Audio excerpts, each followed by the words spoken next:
Pod cost میں ہمارے مہمان خصوصی ہیں حضرت مولانا عمر فاروق صاحب. ہم ان کے نہایت شکر گزار ہیں کہ انہوں نے اپنے قیمتی وقت میں سے ٹائم نکالا اور ہمارے پاس تشریف لائے. السلام علیکم ورحمۃ اللہ. کیسے ہیں؟ الحمد للہ بالکل ٹھیک ٹھاک. آپ سنائیں آپ ٹھیک ہے؟ اللہ کا شکر, اللہ کا احسان. اچھا, کچھ سوالات ہیں جو ہم آپ کے لیے لے کے آئے ہیں. تو آپ اپنے اسٹوڈنٹ لائف کی ہمیں ذرا کارگزاری سنائیں کہ آپ نے درس نظامی کہاں سے کیا, حفظ کہاں سے کیا, اور درس نظامی کے بعد اب تدریس کی لائن میں آپ کو کتنے سال ہو چکے ہیں؟ حفظ تو میں نے دارالقرآن شور کوٹ کینٹ سے کیا تھا. والدین کی خواہش تھی. ہمارے گھر میں والد صاحب مولانا اعظم طارق شہید رحمۃ اللہ علیہ کو کئی دفعہ لے کر آئے. Pakistan air force hero colony شور کوٹ کینٹ میں ہے. ان کی شاید برکت سے یا ان کی وہ جھوٹی بوتل پلایا کرتے تھے بچوں کو برکت کے لیے, تو شوق پیدا ہوا کہ حفظ قرآن ہونا چاہیے. اس کے فضائل بھی بہت سنتے تھے. ہمارے استاد محترم قاری سلیم اللہ یاسین صاحب فضائل سناتے کہ حفاظ کی یہ فضائل ہیں. تو وہاں حفظ شروع کیا. کتب کا کوئی ارادہ نہیں تھا, لیکن وہ بس اساتذہ کی محنت سے یا شاید اللہ نے لکھا ہو اس لیے کتب میں بھی لگ گئے. استاد محترم مفتی محمد شراز صاحب ان کی شفقت کی بدولت جو ہے پھر وہ درس نظامی بھی مکمل ہوا. اب 14 سال کا عرصہ ہو گیا جی وہیں مدرسے میں پڑھاتے ہوئے, تدریس کرتے ہوئے. ہاں جی, آپ اسی مدرسے میں پڑھا رہے ہیں؟ ہاں جی. تو آپ نے کیسا پایا؟ لوگوں کے درمیان ایک بات مشہور ہوتی ہے, بہت سارے لوگ اس کو پازیٹیو وے میں لیتے ہیں اور یہ کہتے ہیں کہ جس انسان نے جہاں پڑھا ہو وہیں پہ پڑھانا یہ بھی ایک سعادت ہے. اور بعض لوگ زندگی کے غلط فیصلوں میں غلط فیصلہ یہ بھی کہتے ہیں کہ جہاں پہ آپ نے پڑھا ہے وہیں پہ پڑھانا شروع کریں. آپ کا اس حوالے سے کیا تجربہ ہے؟ حضرت اصل میں مسئلہ یہ ہے کہ تقریباً دنیا میں زندگی کے ہر فیصلے کے دو رخ ہوتے ہیں. ایک رخ تو یہی ہے کہ انسان وہی رہا ہوتا ہے, اس کے ماحول کو سمجھتا ہوتا ہے, ساری چیزیں سمجھتا ہوتا ہے, اپنے اساتذہ کی خدمت. ظاہر ہے اس میں اللہ تعالیٰ دنیا میں بھی فائدہ دیتے ہیں, آخرت کا فائدہ بھی اس میں یقیناً ہوتا ہے. کوئی چیز سمجھ نہیں آئی آپ آسانی سے پوچھ سکتے ہیں. دوسری جگہ یہ مسائل ہوتے ہیں, آپ اپنے اساتذہ کی باتیں تو برداشت کر سکتے ہیں, دوسروں کی نہیں کر سکتے. لیکن ظاہر ہے کہ جہاں استاد ہوں گے پھر وہ جو کہیں گے ماننا بھی پڑے گا, تو تھوڑی سی مشکل بھی ہوتی ہے. لیکن بہرحال اللہ تعالیٰ قبول کر لیں یہی بڑی بات ہے, اور اساتذہ کی رہنمائی میں انسان چلے تو اس میں زیادہ خیر ہے. اچھا, آپ نے فرمایا کہ اس میں دو رخ ہوتے ہیں, تو آپ اس کا نیگیٹو رخ بتائیں. نیگیٹو یہی ہے, آپ کو جو کام کہیں گے آپ کو کرنا پڑے گا, نہ والا آپشن نہیں. جیسے آپ نے سنا نا کوچنگ میں ہوتا ہے یس سر, تو یہاں بھی یس سر ہی ہوتا ہے. صحیح. ہاں جی. باقی یہ ہے کہ ظاہر ہے یہ سعادت مندی کی بات ہے, اساتذہ کی خدمت سارا کام. تو آپ کی اس تدریس کی لائن میں یعنی اسباق کے ساتھ کوئی اور مصروفیت نہیں؟ حضرت بالکل فارغ, اس میں ٹائم ہی نہیں بچتا جی.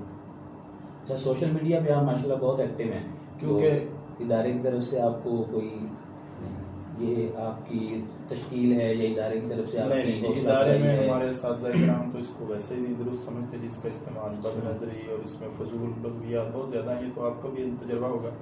یہ ویسے فارغ ٹائم میں کوئی نہ کوئی مصروفیت کرتے ہیں, ساری دنیا اس پر لگی ہوئی ہے. ہم بھی وہاں دوست احباب سے بات چیت کر لیتے ہیں. لیکن آپ کو اس حوالے سے کیا لگتا ہے کہ ابھی بھی ہمارے علماء کو اسی موقع پہ ڈٹے رہنا چاہیے کہ جب معاشرے میں سوشل میڈیا پر فیس بک یوٹیوب پہ لوگ ہر چیز دیکھ رہے ہیں اور اس میں دین مخالف پروپیگنڈے سارا کچھ ہو رہا ہے, تو علماء کو اس ویڈیو کے میدان میں یا سوشل میڈیا میدان میں آنا چاہیے یا نہیں آنا چاہیے؟ آپ اس حوالے سے کیا سوچ رکھتے ہیں؟ میری تو سوچ اس بارے میں یہی ہے کہ بہرحال اس میں حصہ ضرور شامل کرنا چاہیے. ہم کچھ نیک افراد ہیں جو عظیمت پہ چل رہے ہیں, تصویر سے بچ رہے ہیں, تو انہیں تو اچھی بات ہے, وہ دور ہی رہیں, کیونکہ بہرحال یہ فتنہ ہی ہے.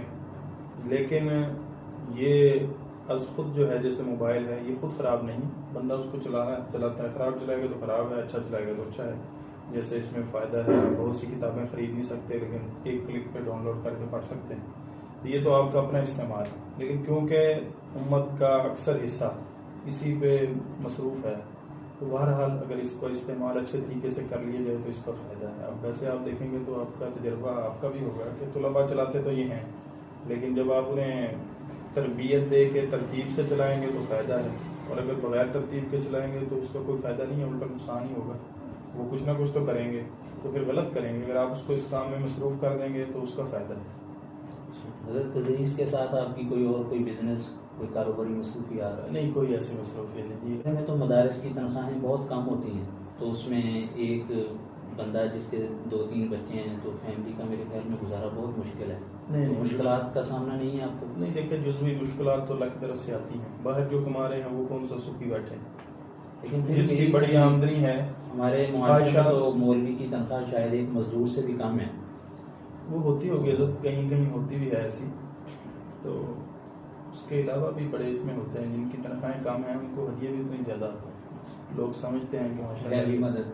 ہاں جی سر، غیبی مدد آپ کہہ سکتے ہیں. سمجھتے ہیں کہ قاری صاحب کی آمدنی کم ہے تو کوئی آٹا دے جائے گا، کوئی اور چیز دے جائے گا. بہرحال اللہ رزق دیتا ہے. دنیا میں آپ کسی کے کام میں لگیں تو وہ بھوکا نہیں رہنے دیتا اپنے ساتھی کو، ملازم کو. تو جو خلاق کائنات ہے وہ تو صحیح توکل کی زندگی ہے نا آپ کی.